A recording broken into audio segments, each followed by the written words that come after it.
strange within. Alien skin.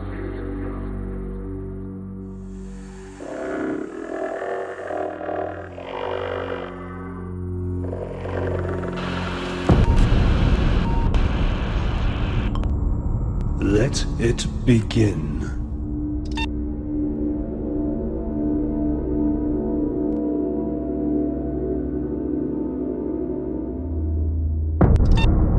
Carl Sagan, who's kind of a mainstream man in so many ways, he wrote this book, The Dragons of Eden, about the reptilian connection to humanity and human genetics. And he says in there was the effect to understand the human's reptilian characteristics is to understand so much about human behavior.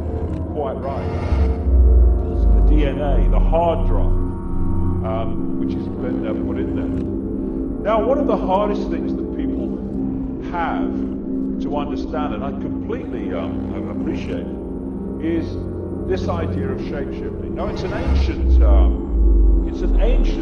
thing in terms of accounts all over the world. Not just shape-shifting between human and reptilian, but shape-shifting between human and many different forms, animal forms, etc.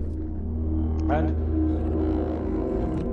people perceive it, because we're so locked into this reality is real, as like a physical, solid human body transforming into a solid reptilian body and then back again. And I've spoken to people all over the world, vast numbers now, who have seen this phenomenon of seeing someone, a human, suddenly transform into a reptilian figure and then come back again. And the ancient accounts talk about the same thing. And people think, it's impossible, mate. How can a body change into another body? I mean, the person would die, wouldn't they? Well, that's not what's happening. The only place that the physical reptilian form and the physical human form exist is in here, when their energetic form is decoded into a holographic, apparently physical form. So when something's shape-shifting, it shifts in the decoding mechanism by which we decode different energy fields. It's literally like changing a television channel. You've got the human field, which is obscuring the reptilian field, because they hide behind the human field, so we don't know what the hell's going on. And if I'm observing the human field, that's the prime field that I'm decoding, I will see a human.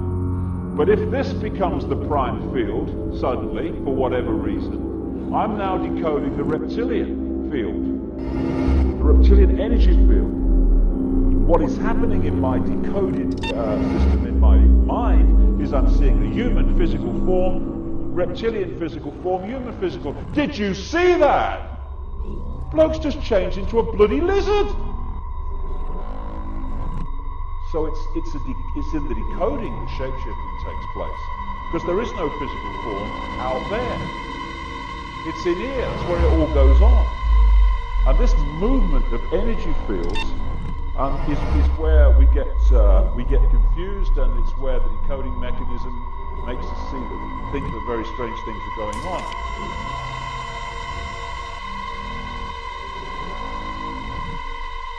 People who dismiss it without question, without research, and without reading further about it, they're not making a statement about me. They're making a statement about themselves. The idea that they can come to definite conclusions about something without even looking at it. I mean, excuse me, and you claim to be in control of your own mind?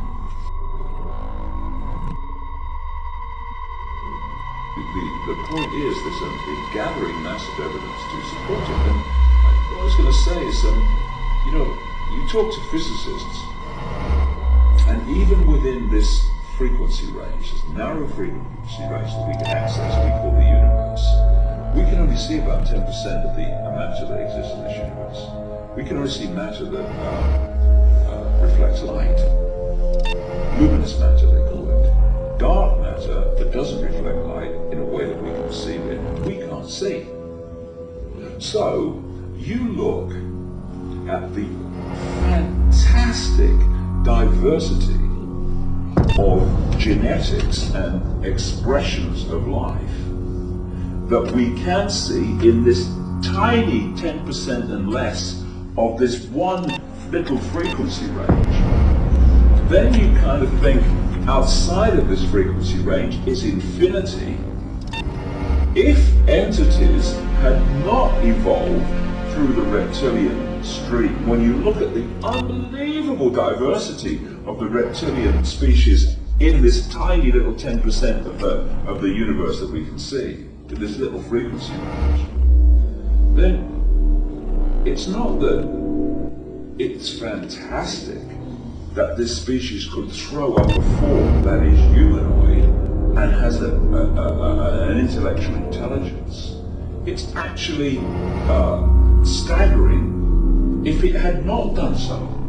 I spoke at this conference in America, and I talked to this guy who ran a magazine, and he was a real straight Christian patriot guy, not into all this, stuff.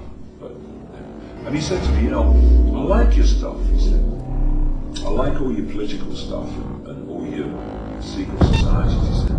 But I have a real problem with this reptilian and the shape shifting. He said, I can't get my head around that. I said, fair enough, no problem. Take what you like and leave the rest of it. So anyway, the next day, I walk into the area where he is, and everyone's in the conference listening to something. So the room's empty.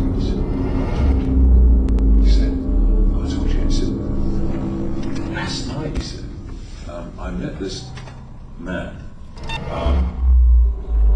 who had a real problem with me because of something I did that he didn't like, something I wrote he didn't like. He said, and he got angry, and he was screaming, kind of totally lost it.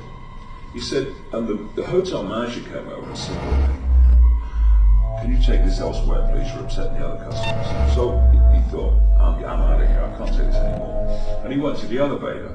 And as the elevator doors were closed, this guy, still at it, comes in the elevator, right in his face, get absolutely livid.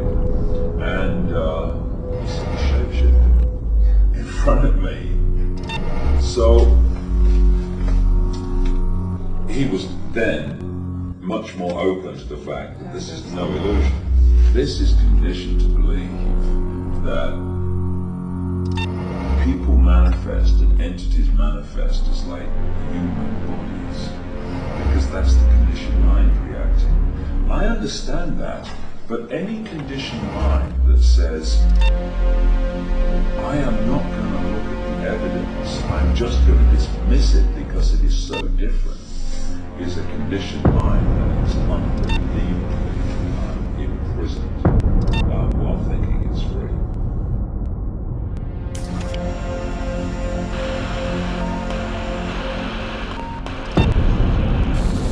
Hello? Hello? Are you there?